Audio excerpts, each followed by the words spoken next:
영어가 어렵다 하는데 영유를 보내는 게 좋을까요? 영어 연수를 다녀오는 게 좋을까요? 영어에 대한 질문들이 참 많으신데요.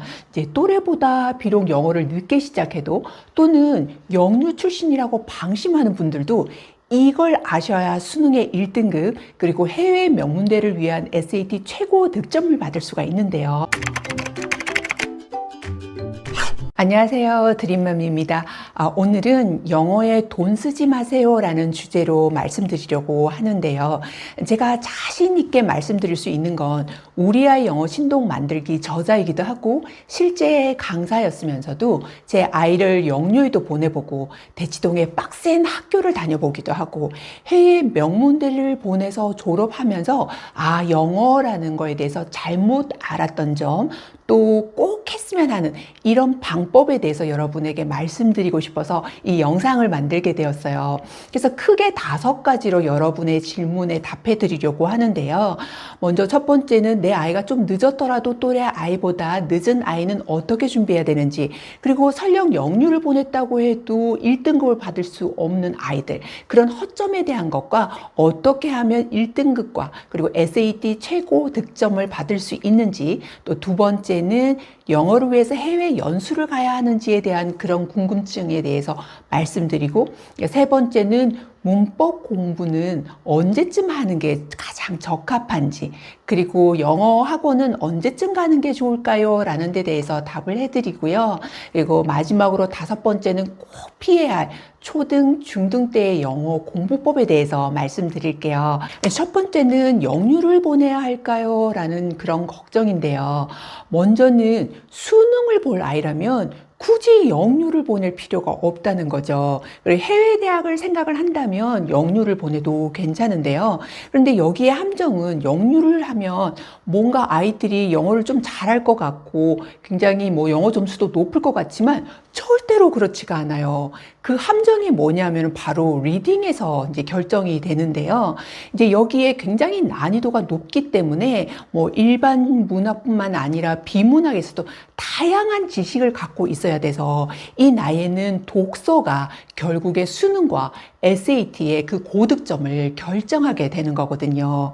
예를 들면은요, 제 이웃들을 이렇게 지인들을 보다 보면 똑같은 형제였는데 첫째는 영유를 보냈고요.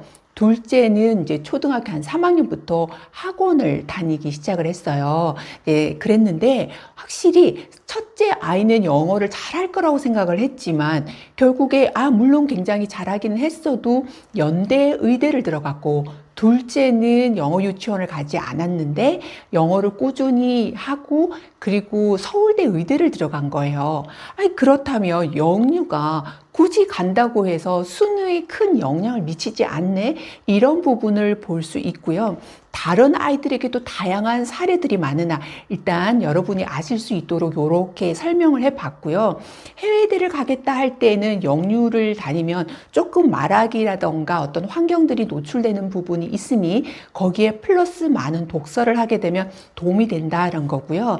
여러분이 절대적으로 영유를 가서 영어를 잘한다 이렇게 생각하지 마시고 여러분 자녀가 갈 그 대학에 맞춰서 하시면 되고, 특히나 지금 좀 늦게 시작한다고 걱정하실 것이 아니라 이때에는 많은 독서량, 그리고 아이들이 영어를 좀 자연스럽게 듣고 이렇게 책을 영어도 좀 이렇게 읽을 수 있는 그런 환경을 만드는 데 역점을 두시면 나중에 고학년을 올라가서 영어를 차근차근 준비해도 절대로 늦지 않다는 거, 이 부분을 알아두시면 좋을 것 같아요.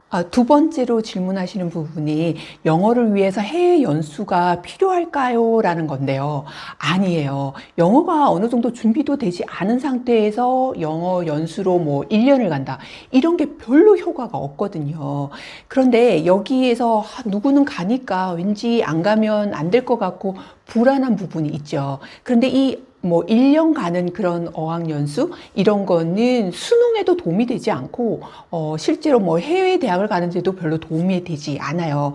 이제 적어도 이제 영어를 어느 정도 공부를 했던 아이가 좀 더 확실히 영어가 트이기 위해서 가는 거는 추천을 드리는데요. 문제는 그런 아이가 국내에서 이제 수능을 치를 아이라면 돌아와서 수학 부분에서 좀 이렇게 시간적으로 부족해서 힘들어하는 경우도 있고요. 그리고 그 수능을 위해서는 굳이 해외 연수를 가지 않더라도 국내에서 다량의 그 양질의 독서와 영어 리딩을 통해서 충분히 1등급을 받을 수가 있는데 괜히 돈을 쓰고 그리고 크게 영어도 늘지 않고 오는 경우들이 많거든요. 근데 정말 추천드리는 분은요. 이제 아이가 이제 동기부여 정말 가서 뭐 글로벌하게 좀 키우고 싶다. 그래서 열심히 영어를 해야 하는 그런 이유를 느끼게 한다거나 이럴 때 가면은 효과가 좋은데요. 그럴 경우에는 그 아이가 가고자 하는 대학 근처에 있는 그런 투어도 할 수 있고 뭐 이런 데를 가는 게 좋죠. 그래서 어떤 친구는 좀 굉장히 내성적인 아이였는데 그 아이가 영어를 어느 정도 준비를 한 다음에 초등학교 5학년 때 연수를 가서 거기에서 뭐 스탠포드에 꽂힌 거예요. 그래서 정말 돌아와서 굉장히 영어도 열심히 공부하고 그 대학을 들어가게 됐는데요. 아이가 가고자 하는 그런 동기부여를 주기 위해서 아이가 공부를 열심히 하게 하기 위해서 뭐 이런 거라면 충분히 갔다 오는 것도 괜찮은데요. 적어도 국내에 있는 대학을 갈 거다 이런다면 굳이 해외 연수에 대해서 돈을 쓰기보다는 좀 전에도 말씀드린 것처럼 독서에 더 신경을 쓰는 것이 효과적이라고 말씀드릴 수가 있어요. 그러니까 그런 거 걱정 안 하셔도 돼요. 그럼 문법은 언제 하는 게 가장 좋을까요? 이제 일반적으로는 영어를 충분히 이렇게 하고 있다가 초 6학년이 정도 되어서 정리를 하는 게 상위권 가는데 상당히 도움을 주는데요. 이게 문법을 왜 굳이 해야 되지? 이런 생각을 하는 분도 계시고 또 문법을 어릴 때부터 하게 되는 그런 경우도 있는데요.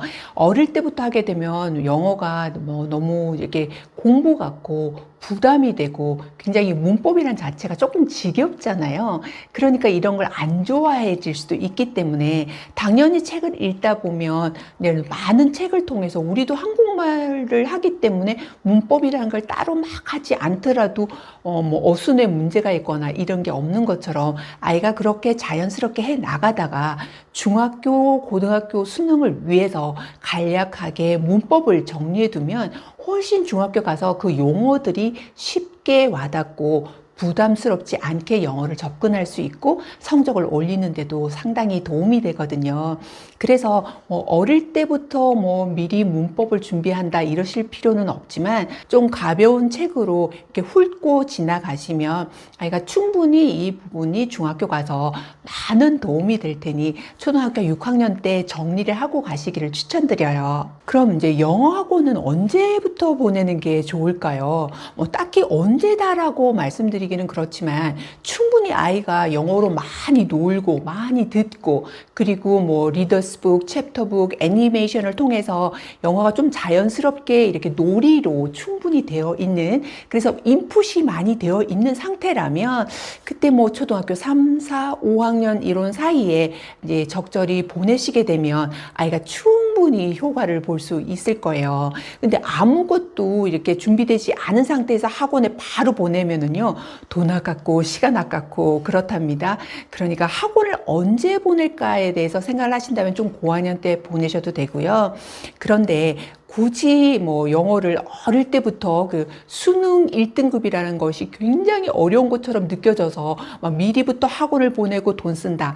이런 걱정은 안 하셔도 된다는 걸 말씀드리고 싶어요. 마지막으로 꼭 피해야 할 초, 중등 공부법 두 가지를 말씀드릴 텐데요. 이제 첫 번째는 학원 뺑뺑이를 너무 돌리지 말라는데요. 이건 아이들이 학원에 뺑뺑이를 돌리다 보면 나중에 정작 중요한 고학년이 되는 초등 4, 5학년 때가 되면 공부도 싫고 학원도 싫고 엄마도 싫고 이런 상태가 되는 거예요. 그래서 어떤 좋은 얘기, 어떤 좋은 강의를 들어도 그걸 자기가 받아들이려는 그런 의지보다는 반사, 뭐 이렇게 되는 부작용을 낳게 되는 거예요. 그래서 영어가 충분히 잘 들어갈 수 있도록 환경을 만들어주되 뺑뺑이를 돌려서 모든 것을 다 거부하고 하기 싫어하는 이런 상태가 되지 않도록 하는 게 정말 중요하고요.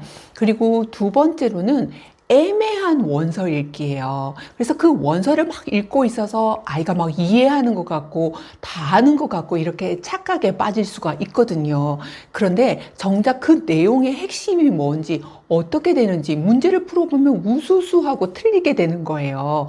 그래서 이럴 경우에는 제대로 되고 있는지 그 챕터북에 있는 것에 이제 문제 푸는 것도 이렇게 같이 겸해서 풀어보는 게 좋고요. 어느 정도 리딩이 이제 굉장히 수준이 좀 어느 정도 됐다 한다면 수능 모의고사, 고1 모의고사를 보면서 아, 이런 흐름으로 제대로 가고 있구나. 아이가 독해를 제대로 하는구나. 이런 거를 가늠하는데 그리고 방향이 전혀 틀어지지 않고 이런 형태로 가면 되는구나를 좀 구체적으로 알 수 있는 데 도움이 되고요. 또 해외대를 생각을 한다면 이제 좀 더 어린아이라면 SSAT 또 고학년이라면 SAT를 보면서 아, 독해가 이런 식으로 출제가 되는구나 라는 걸 아시고 출제에 맞춰서 그렇게 원서를 읽게 되면 훨씬 더 아이들이 지름길을 갈 수 있을 거예요. 이렇게 방향을 보면서 아이들이 영어를 해 나간다면 조금 늦게 시작을 했다 하더라도 걱정할 필요가 없이 수능 1등급 그리고 SAT에 고득점을 받을 수가 있는데요. 그런데 우리가 마음이 급해서 이것저것 시켜봤는데 어릴 때 너무 많이 해서 나중에 고학년 돼서 공부를 하지 않게 된다면 이거 다 소용이 없는 거잖아요. 그래서 앞에 말씀드렸던 것 중에서 내 아이에 맞는 걸 취하셔서 아이가 공부를 이렇게 준비를 해 나간다면 여러분이 생각하고 아이가 꿈꾸는 그런 대학에 합격하는데 그리고 좋은 점수를 받는데 상당히 도움이 되리라고 생각을 해요. 여러분에게 오늘 영상도 도움이 되셨기를 바라고요. 다음 시간에도 여러분에게 꼭 필요한 자료로 찾아올게요. 감사합니다.